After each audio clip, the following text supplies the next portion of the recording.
వెలుగుల తొలి పిలుపులలో చెలిమికి నామది చూపవా సన్నజాజి పూవా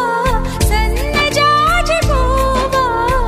చిరు చిరు నవ్వే నవ్వవా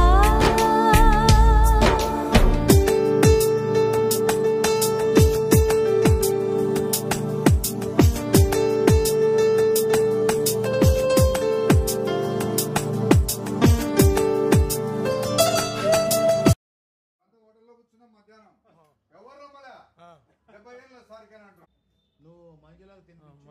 పురుషోత్తం తినిపిస్తుంది తర్వాత మీరు ఎవరు తినిపించుకున్నారు తర్వాత ఎవరికి తినిపించకు మాట్లాడుతున్నాడు అర్థమైందా